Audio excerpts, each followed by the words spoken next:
Well, here's the ad break. This is my first book, published in 1991, and a lot of the poems in here actually speak about growing up as a Greek Australian and how I handled being a bit of an outsider and how I eventually overcame that feeling of being an outsider. And as soon as I started to say, hey, I'm komninos, I'm Australian, and if you've got a problem with that, well, that's your problem. Anyway, this book is a very, very good book.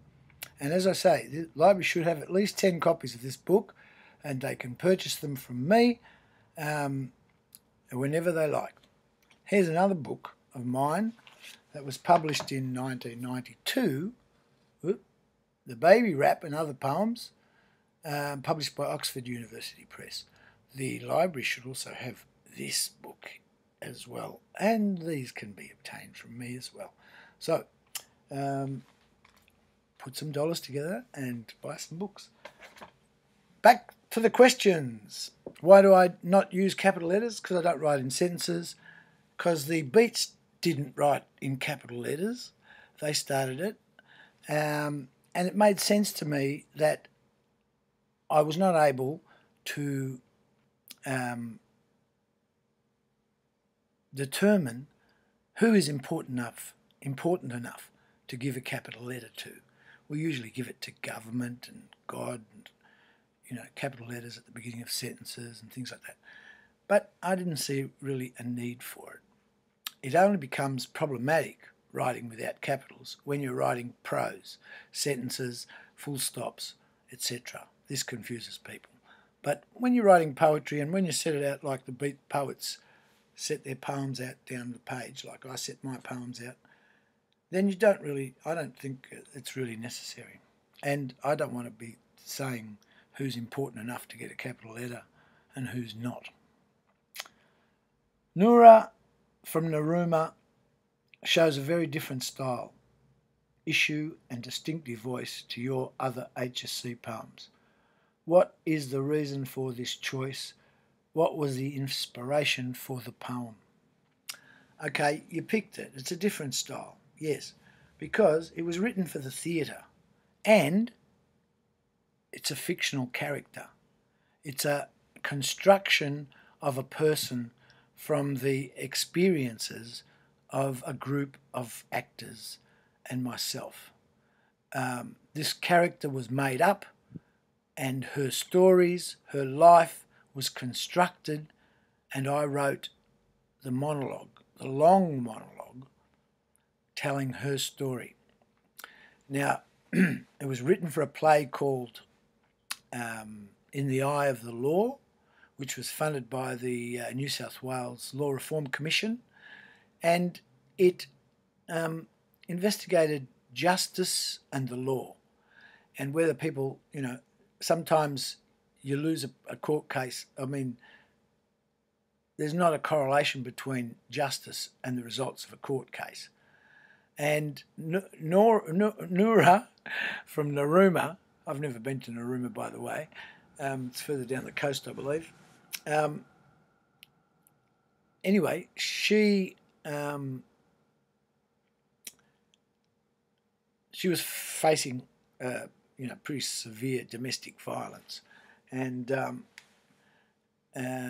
that's what we wanted to show. But she was actually charged for burning the fence of her house, fictionally, in the story. And the lawyers were saying to plead or to try and get her sentence reduced by claiming she was mentally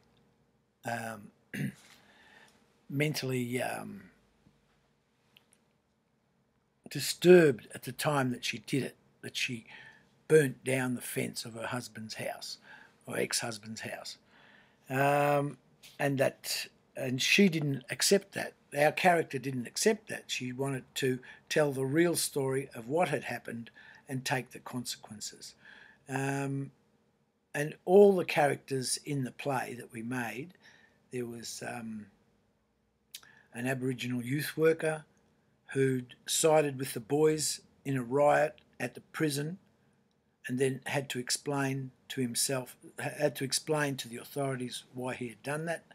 And there was a story of a gay man who was set up in a public toilet block in a shopping centre, and the bad thing for him was that one of the police officers he recognised from one of the gay clubs as being a gay man also. And so there were a lot of contradictions in the stories, and they were much more complicated stories, but they were all made up characters. They weren't like me telling you what had happened to me. It was we all discussing it. We're talking to people inside prisons.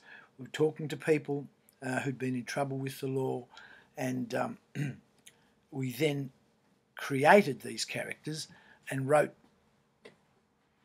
put the words in their mouth. In most other cases, when I'm writing my poetry, I take the words out of my own mouth and put them on the page. So yeah, the play toured to 80 high schools in New South Wales in about 1994, 5, something like that. In your poem Back to Melbourne, you seem to show distaste and disinterest towards the city. What made a has-been Melbournian move back? Well, first of all, I don't know if I've given that impression in the poem, but really it's a comment on myself. When I went back to Melbourne, I did all the things that I used to do, trying to find something new. But all you can find by doing that is the past. And that's all I was sort of saying in the past, is that I'm living in Sydney now. That's what I was then. I'm living in Sydney now, and going back to Melbourne sort of like going back to try and find your past, but it's not there anymore. Things move on. Surprisingly, some things stay the same. And well, I just sort of, that trip, and when I wrote that poem, I was just sort of seeing the differences between the two cities. Sydney is more upfront and out there. Melbourne's more polite and behind closed doors. There's a difference in the character of the people in the city and the city itself. Sort of like the voice of the city is different to the voice of Sydney's city. So that's where. And why did I come back? Well, my mother lives here, and she had Alzheimer's. She got Alzheimer's in about 2006, 2007, and I returned to Melbourne to care for her in her final years. And she's passed away now. But my children came too. They're 25 and 26. And so I'm back here in Melbourne. I'm in a poetry scene that I love, which doesn't exist on the Gold Coast where I was. Maybe we'd have one poetry reading a month or something like that at the Gold Coast, and half of it would be bush ballads. But here in Melbourne, there are poetry readings, couple, 3 a night sometimes. But most nights you can go to something poetry related in Melbourne. And so it's much, now that I'm not teaching, whilst I was at the Gold Coast, I was teaching at Griffith University. But now that I'm not teaching, I've got a lot more time on my hands, and I'm enjoying doing the performance poetry again, even though it's to small, limited audiences. I really love that sharing experience. What are ya? I can't work it out. Well, when you do, let me know. Bye.